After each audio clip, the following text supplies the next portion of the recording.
Boyapati scene, Nandamuri Balayya Babu కాంబినేషన్‌లో రాబోతున్నటువంటి movie 'అఖండ 2'. ఈ మూవీ మీద అంచనాలు అద్భుతమైన రేంజ్‌లో ఉన్నాయి. బాలయ్య బాబు ఫస్ట్ టైమ్‌లో పాన్ ఇండియన్ మూవీగా చేస్తున్నటువంటి ఈ మూవీ మీద అంచనాలు ఆకాశమే హద్దుగా ఉన్నాయని చెప్పడంలో ఎటువంటి సందేహం లేదు.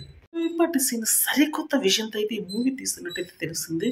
అటు పొలిటికల్ డ్రామా ఉంటుంది, ఇటువైపు డివోషనల్ టచ్ ఉంటుంది. కాబట్టి ఈ మూవీ మీద ప్రత్యేకమైనటువంటి అంచనాలు ఏర్పడ్డాయి.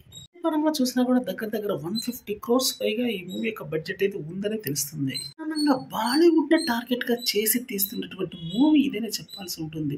ఎందుకంటే ఫస్ట్ పార్ట్ అయితే అద్భుతమైన హిట్ అయింది. ఫస్ట్ పార్ట్ అయితే బాలీవుడ్ లో డైరెక్ట్ గా రిలీజ్ కాలేదు. అందువల్ల అఖండ 2 పాన్ ఇండియన్ మూవీగా వచ్చి డైరెక్ట్ గా బాలీవుడ్ లో రిలీజ్ అవుతుంది. కాబట్టి రిజల్ట్ అయితే చాలా ఎక్కువ రేంజ్ లో ఉండబోతుంది. ప్రెసెంట్ బాలయ్య బాబుకి ఉన్నటువంటి మేనియా ప్రకారం చూస్తే బాలీవుడ్ లో కూడా బ్లాక్ బస్టర్ అయ్యే అవకాశం ఎక్కువగా కనిపిస్తుంది ఈ అఖండ 2 మూవీ.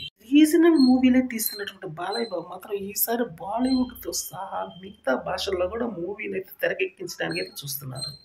టచ్ ప్రధాన లక్ష్యంగా ఈ మూవీ అయితే రాబోతుందని చెప్పాల్సి ఉంటుంది. ఇది దాదాపు అన్ని లాంగ్వేజెస్ తీసినా కూడా అందరికి నచ్చే అవకాశం ఎక్కువగా కనిపిస్తుంది. బాలయ్య బాబు యొక్క యాక్షన్ మూమెంటం అనేది ఎక్స్ట్రానరీగా ఉంటుంది కాబట్టి డైలాగ్ డెలివరీ కూడా సెన్సేషనల్‌గా ఉంటుంది కాబట్టి ఈ మూవీ మీద ప్రత్యేకమైనటువంటి ఆసక్తి నెలకొంది ప్రతి భాషలో కూడా. ఫైనల్ గా ఈ మూవీని మాత్రం అత్యంత త్వరగా రిలీజ్ చేయాలి, దసరాకి రిలీజ్ చేయాలని కంకణం కట్టుకున్నాడు బోయపాటి సీను.